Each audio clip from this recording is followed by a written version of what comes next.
ನಮಸ್ತೆ news Karnataka one ಟಿವಿಗೆ ಸ್ವಾಗತ.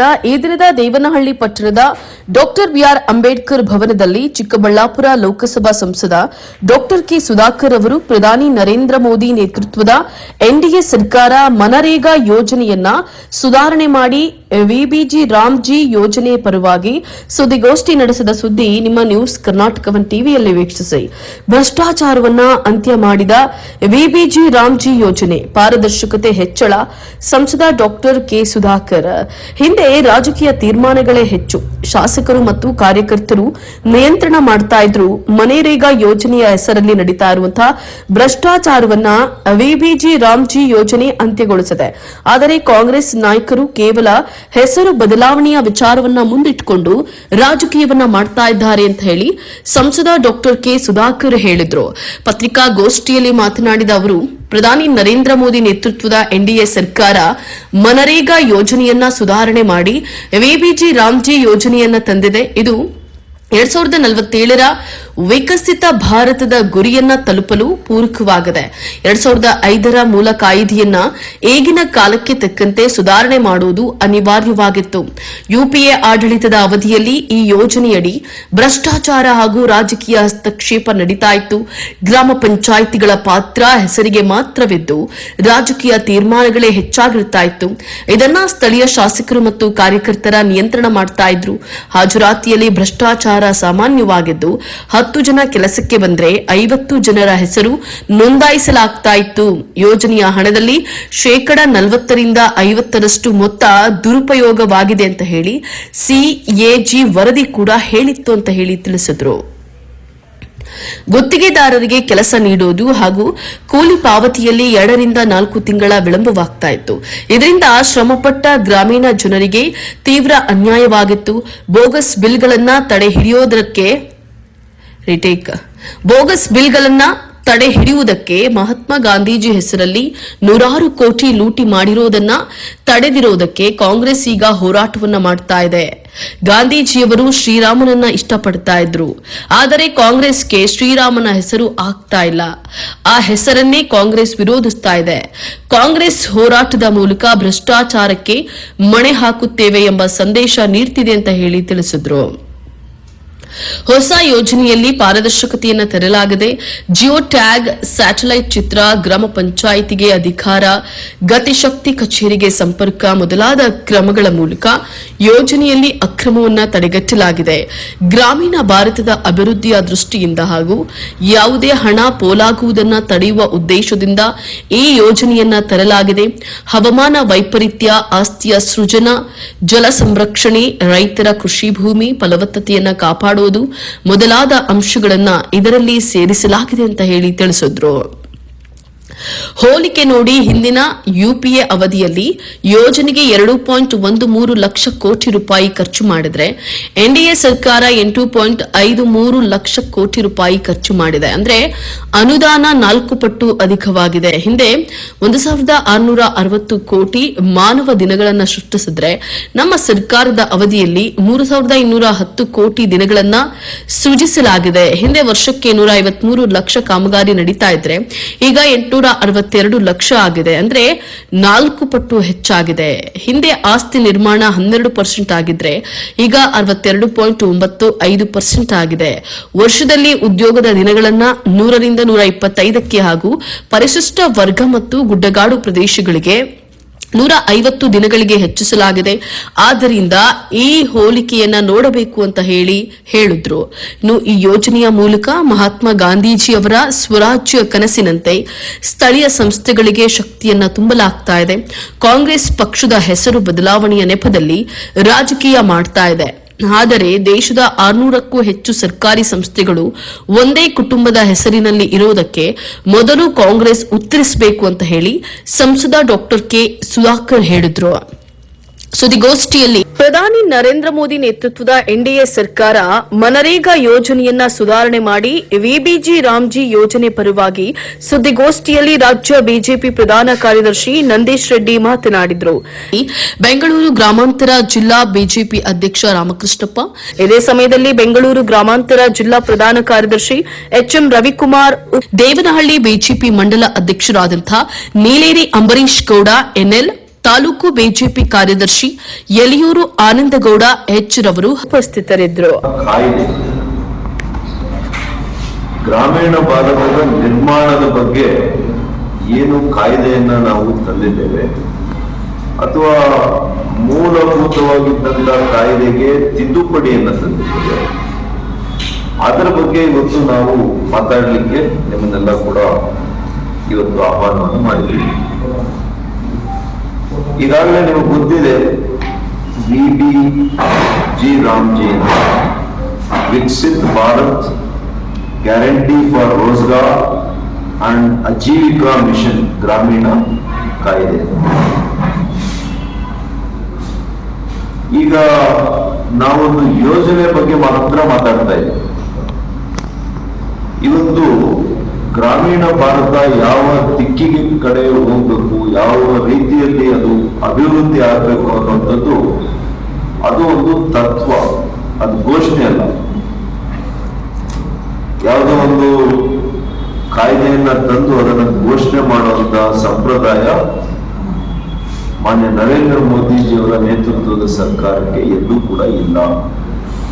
ಮೊದಲನೇದಾಗಿ ನಾನು ಹೇಳಲಿಕ್ಕೆ ಬಯಸ್ತೀನಿ, ಹೆಸರುಗಳಿಂದ ಉಳಿದವರಲ್ಲ, ಹೆಸರುಗಳಿಂದ ಘೋಷಣೆಗಳ ಮೂಲಕ ದೇಶವನ್ನು ಅಭಿವೃದ್ಧಿ ಮಾಡ್ತೀನಿ ಅಂತ ಅವರೆಂದೂ ಕೂಡ ನಂಬಿಲ್ಲ, ನಮ್ಮ ಸರ್ಕಾರ ನಂಬಿಲ್ಲ.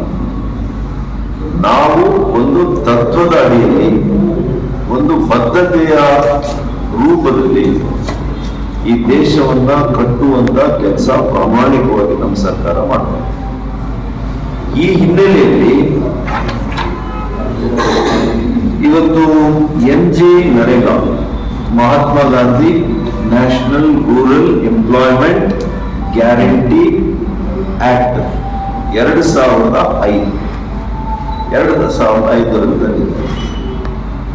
ತಂದಿರುವಂತ ಉದ್ದೇಶ ಸರಿ ಇದೆ. ನಾನು UPA ಮಾಡಿದ್ದು ಈ ಯೋಜನೆ ಸರಿ ಇಲ್ಲ ಅಂತ ನಾನು ಹೇಳಲಿಕ್ಕೆ ಹೋಗ, ಆದರೆ 20 ವರ್ಷಗಳು ಕಳೆದಿದೆ ಈ ಆಕ್ಟ್. ಅವತ್ತಿನ ಗ್ರಾಮೀಣ ಭಾರತ ಏನಿದೆ 2026ರಲ್ಲಿ ಇವತ್ತಿನ ಭಾರತ ಏನು ಅನ್ನೋಂಥದ್ದು ನೀವೆಲ್ಲ ಕೂಡ ಇವತ್ತು ನೋಡ್ತಾ ಇದ್ದೀರಿ, ಮಾಡ್ತಾ ಇದ್ದಾರೆ, ಇವೆಲ್ಲ ಹೇಳ್ತಾರೆ.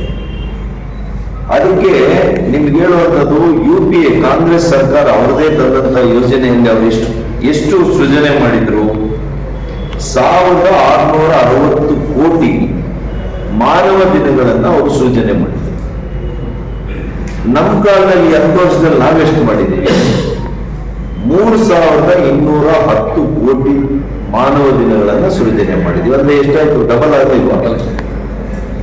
ಮತ್ತು ಅವರೆಷ್ಟು ಹಣ ಅಲೋಕೇಶನ್ ಮಾಡಿದ್ರು ಇದಕ್ಕೆ? ಹಣ ಎಷ್ಟು ಕೊಟ್ಟಿದ್ರು? 2,13,220 ಕೋಟಿ ರೂಪಾಯಿಗಳನ್ನ ಅವರು ಬಿಡುಗಡೆ ಮಾಡಿದ್ರು. ಅದರ 50% ಭ್ರಷ್ಟಾಚಾರ ಕೊಟ್ಟರು. ಆದ್ರೆ ನಮ್ಮ ಕಾಲದಲ್ಲಿ ಎಷ್ಟು ಕೊಟ್ಟಿದ್ದೀವಿ? 4 ಪಟ್ಟು ಹೆಚ್ಚು ಕೊಟ್ಟಿದ್ದೀವಿ. 8,53,810 ಕೋಟಿ ರೂಪಾಯಿಗಳನ್ನ NDA ಸರ್ಕಾರ, ಮಾನ್ಯ ಮೋದಿಜಿಯವರ ಸರ್ಕಾರ ಕೊಟ್ಟಿದೆ. ಅವರು ಎಷ್ಟು ಕೆಲಸ ಮಾಡಿದ್ದಾರೆ? ಕಾಂಗ್ರೆಸ್ ಸರ್ಕಾರದಲ್ಲಿ 153 ಲಕ್ಷ ಕೆಲಸಗಳನ್ನ ಅವರು ಕೈಗೆತ್ತಿಕೊಂಡಿದ್ದಾರೆ. ಒಟ್ಟು number of works 153 lac works. ನಮ್ಮ ಬಿಜೆಪಿ ಸರ್ಕಾರದಲ್ಲಿ 862 ಲಕ್ಷ ಕೆಲಸಗಳನ್ನ, ಕಾಮಗಾರಿಕೆಗಳನ್ನ ಮುಗಿಸಿದೀವಿ. It's completed. ಅಂದ್ರೆ ಎಷ್ಟು ಪಟ್ಟಾಯ್ತು? 4 ಪಟ್ಟಿಗಿಂತ ಹೆಚ್ಚಾಯ್ತು. ಯಾರು ಕಡಿಮೆ ಮಾಡಿದ್ದಾರೆ? ಈ ಯೋಜನೆಗೆ ಯಾರು ಅನ್ಯಾಯ ಮಾಡಿದ್ದಾರೆ? ಯಾರು ನ್ಯಾಯ ಮಾಡಿದ್ದಾರೆ? ಇದನ್ನ ನೀವು ತೀರ್ಮಾನ ಮಾಡಬೇಕು. ಮತ್ತು ಯಾವ ರೀತಿ ಮಿಸ್ಮ್ಯಾನೇಜ್ ಆಗ್ತಾ ಇತ್ತು? ನಾನು ಹೇಳಿದೆ, ಬಹಳ ಭ್ರಷ್ಟಾಚಾರ ಆಗ್ತಾ ಇತ್ತು, ಅಟೆಂಡೆನ್ಸ್ ತಪ್ಪು ಮಾಡ್ತಾ ಇತ್ತು. ಯಾಕೆ ರೀತಿ ಆಗ್ತಾ ಇತ್ತು ಅಂದ್ರೆ ತಂತ್ರಜ್ಞಾನವನ್ನು ಬಳಸ್ತೀವಿ. ಉದಾಹರಣೆಗೆ ನಾನು ಕೂಡ MLA ಆಗಿ ಬಂದಿರೋದ್ರಿಂದ ಗ್ರಾಮೀಣ ಪ್ರದೇಶದಲ್ಲಿ ಯಾವ ರೀತಿ ನರೇಗಾ ಕೆಲಸಗಳಾಗ್ತಾ ಇತ್ತು ನನಗೆ ಗೊತ್ತಿದೆ. ಒಂದು ಪಂಚಾಯಿತಿಯಲ್ಲಿ ಒಂದು ಕಾಲುವೆ ಕೆಲಸ ಪ್ರಾರಂಭ ಮಾಡ್ತಾರೆ. ಈ ವರ್ಷ ತಗೊಂಡಿದ್ದವರು ಅರ್ಧಂಬರ್ಧ ಮಾಡಿ ಪೂರ್ತಿ ಅದಕ್ಕೆ ಹಣ ತಗೊಂಡು ಮತ್ತೆ ಮುಂದಿನ ವರ್ಷ ಅದನ್ನ ಆಕ್ಷನ್ ಪ್ಲಾನ್ ಸೇರಿಸ್ತಾರೆ. ಅದೇ ವರ್ತನೆ. ಅದನ್ನ ಮಾನಿಟರ್ ಮಾಡೋರು ಯಾರು ಇಲ್ಲ. ಯಾಕೆ ಅಂದ್ರೆ ಇಡೀ ಆಡಳಿತದ ವ್ಯವಸ್ಥೆಗೆ ಕೇವಲ 6% ಇಟ್ಟಿದ್ರು ಇಂದಿನ ನರೇಗಾ. ಅಲ್ಲಿ ನೋಡ್ಕೊಳಕ್ಕೆ ಒಬ್ಬ ಇಂಜಿನಿಯರ್ ಹೋಗ್ಲಿಕ್ಕೆ ಇಡೀ ಆಡಳಿತದ ವ್ಯವಸ್ಥೆಗೆ ನರೇಗಾದಲ್ಲಿ ಇಟ್ಟಿದ್ದು ಬರೀ 6% ಹಣ ಮಾತ್ರ ಒಟ್ಟಾರೆ ಅಲೋಕೇಶನ್ ಆಫ್ ಫಂಡ್ಸ್ ಅಲ್ಲಿ. ಅದಕ್ಕೋಸ್ಕರ ಇವತ್ತು ಒಂಬುಡ್ಸ್ಮ್ಯಾನ್, ನಮ್ಮ ಕಾಲದಲ್ಲಿ ಏನ್ ಮಾಡ್ತಾ ಇದೀವಿ, ಒಂಬುಡ್ಸ್ಮ್ಯಾನ್ ಮತ್ತು technology, geo tag assets, geo tag ಮಾಡಿ ಸ್ಯಾಟಲೈಟ್ ಪಿಕ್ಚರ್ಸ್ ಅನ್ನ ತೆಗೆದುಕೊಂಡು ಮತ್ತು ಆಧಾರ್ ಲಿಂಕ್ ಮಾಡಿ ಪಾರದರ್ಶಕತೆಯನ್ನು ಹೆಚ್ಚು ಮಾಡ್ತಾರೆ. ಪಾರದರ್ಶಕತೆ ಇರಬೇಕಾ ಬೇಡವಾ? ಎಕ್ಸ್ಚೆಕರ್ ಹಣ, ಜನಸಾಮಾನ್ಯರ ಹಣಕ್ಕೆ ಅಕೌಂಟಬಿಲಿಟಿ ಇರಬೇಕಾ ಬೇಡ? ಇದನ್ನು ಮಾಡ್ತಾ ಇದೆ ಸರ್ಕಾರ. ಇದರಲ್ಲಿ ಏನೋ ತಪ್ಪಿಲ್ಲ. ಮಹಾತ್ಮ ಗಾಂಧೀಜಿಯವರ ಹೆಸರಿನಲ್ಲಿ ಇಂಥ ಕೆಲಸ ಆಗ್ಬೇಕಾ? ಭ್ರಷ್ಟಾಚಾರ ಆಗ್ಬೇಕಾ? ಸತ್ಯಮೇವ ಜಯತೆ ಅಂತ ಹೇಳಿದ್ರು. ಈ ದೇಶಕ್ಕೆ ಸ್ವರಾಜ್ಯದ ಕನಸನ್ನ ಕಂಡಂತು ರಘುಪತಿ ರಾಜವ ರಾಜಾರಾಮ್, ಪತಿತ ಪಾವನ ಸೀತಾರಾಮ್ ಅಂತ ಹೇಳಿದಂಥವ್ರು. ಅವರ ಆತ್ಮದಲ್ಲಿ ಕೂಡ ರಾಮನ ಹೆಸರೇ ಇದೆ. ಇದೇನು ರಾಮ್ ಅಂತ ಹೆಸರಿಟ್ಟಿಲ್ಲ. ಇದರ ಹೆಸರು ರೋಜ್ಗಾರ್ ಅಂಡ್ ಆಜೀವಿಕಾ ಮಿಷನ್. ಅದರ ಅಬ್ರಿವೇಶನ್ RAM ಅಂತ ಬರ್ತದೆ ಅಷ್ಟೇ. ಕಾಂಗ್ರೆಸ್ನವ್ರಿಗೆ ರಾಮರ ಹೆಸರು ಕೇಳಿದ್ರೆ ಭಯ, ಅದೇನು ಗೊತ್ತಿಲ್ಲ. ಅವ್ರೇನು ಈ ದೇಶದಲ್ಲಿದ್ದಾರ, ಹೊರ ದೇಶದಲ್ಲಿದ್ದಾರ? ಶ್ರೀರಾಮರ ಬಗ್ಗೆ ಇವರಿಗೆ ಯಾಕೆ ಇಷ್ಟು ಅಸಹನೆ, ಇಷ್ಟು ಕೋಪ, ಇಷ್ಟು ಭಯ? ಆಯ್ತಪ್ಪ, ರಾಮಂತಾನೆ ಇಟ್ಕೊಳ್ಳೋಣ. ಅಲ್ಟಿಮೇಟ್ ನಮ್ಮೆಲ್ಲರ ಯಾವುದೇ ರಾಜಕೀಯ ಪಕ್ಷದ ಅಂತಿಮವಾಗಿರ್ತಕ್ಕಂಥ ಗುರಿ ಏನು? ಈ ದೇಶದಲ್ಲಿ ರಾಮರಾಜ್ಯವನ್ನು ಕಟ್ಟಬೇಕು ಅಂತ ತಾನೆ. ರಾಮರಾಜ್ಯದ ಕನಸುಕೊಂಡಂತವರು ಮಹಾತ್ಮ ಗಾಂಧೀಜಿಯವರು. ಅವರ ಆಂತರಿಕವಾಗಿರ್ತಕ್ಕಂಥ ಇಚ್ಛೆಯನ್ನ ಇವತ್ತು ಪೂರೈಸಿರುವಂತದ್ದು ಮಾನ್ಯ ನರೇಂದ್ರ ಮೋದಿ ಅವರ ಸರ್ಕಾರ ಇದೆ.